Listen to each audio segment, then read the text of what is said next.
দাউ দাউ করে জ্বলছে আগুন। বাতাস আর রাসায়নিক পদার্থ আগুনকে করেছে আরও তীব্র, আরও উদ্দাম। দহনে পুড়ে কঙ্কাল ৮তলা ভবন। এ দৃশ্য চট্টগ্রাম ইপিজেডের এডাম ক্যাপস অ্যান্ড টেক্সটাইল ও জিহং কারখানার। বৃহস্পতিবার দুপুর ২টায় ভবনের ৭ম তলায় আগুনের সূত্রপাত হয়। ভবনটিতে মেডিকেল ইকুইপমেন্ট ও দাহ্য পদার্থ থাকায় আগুন দ্রুত ছড়িয়ে পড়ে পুরো ভবনে। ফায়ার সার্ভিস, নৌবাহিনী এবং সেনাবাহিনীর ২৩টি ইউনিটের যৌথ প্রচেষ্টায় প্রায় ১৮ ঘণ্টা পর আগুন নিয়ন্ত্রণে আসে। ব্যবহার করা হয় রোবটসহ অত্যাধুনিক ২টি ক্রেন। ততক্ষণে পুরো ভবনটি পুড়ে কঙ্কাল।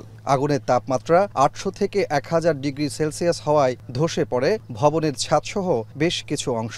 ভবনটিকে ঝুঁকিপূর্ণ ঘোষণা করে ফায়ার সার্ভিস। গঠন করা হয় ৫ সদস্যের তদন্ত কমিটি। দুই দিক থেকে এটা খোলা, কিন্তু বাদবাকি দুই দিকটা সেটব্যাক, মানে যেটাকে বলি আমরা যেটা বিল্ডিং কোডের যে নিয়ম, সেই নিয়মটা মেনে করা হয়নি। কারণ পার্শ্ববর্তী যে বিল্ডিংটা ছিল খুবই সন্নিকটে, এটা সেটব্যাকটা ছিল না, যার কারণে আমাদের কোনো ফায়ার ফাইটাররা ওখানে পজিশন নিতে পারেন নাই। একটু দূরত্ব বজায় রেখে নিজেদের সেফটিটা ইনশিওর করে আমরা এই কার্যক্রম করেছি, যার কারণে একটু সময় লেগেছে।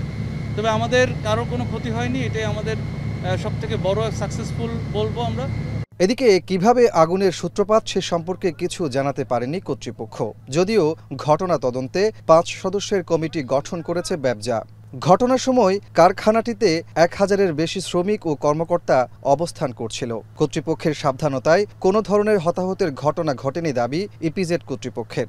প্রথম আমাদের যেটা প্রচেষ্টা ছিল, এরিয়াটাকে কর্ডন করে আমাদের শ্রমিক ভাই বোনদেরকে নিরাপদে সুস্থভাবে কোনো রকমের ইনজুরি এবং ক্যাজুয়ালিটি ছাড়া বের করে নিয়ে আসা, সেটা আমরা সক্ষম হয়েছি।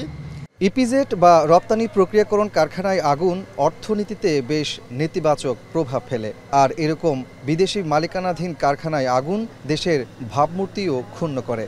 যেহেতু এই রপ্তানি প্রক্রিয়াকরণ অঞ্চল দেশের অর্থনীতিকে সমৃদ্ধ করছে এবং আন্তর্জাতিক পরিচিতি বৃদ্ধি করছে, তাই এ অঞ্চলে কারখানার নিরাপত্তা ও কর্মপরিবেশ উন্নত করার পরামর্শ সচেতন মহলের। কাজী মাহফুজ, এখন, চট্টগ্রাম। ৪ গুণ শক্তিশালী এনজাইম ও অধিক ফেনা সমৃদ্ধ অরিক সিলভার ওয়াশ মাত্র ৭০ টাকায়।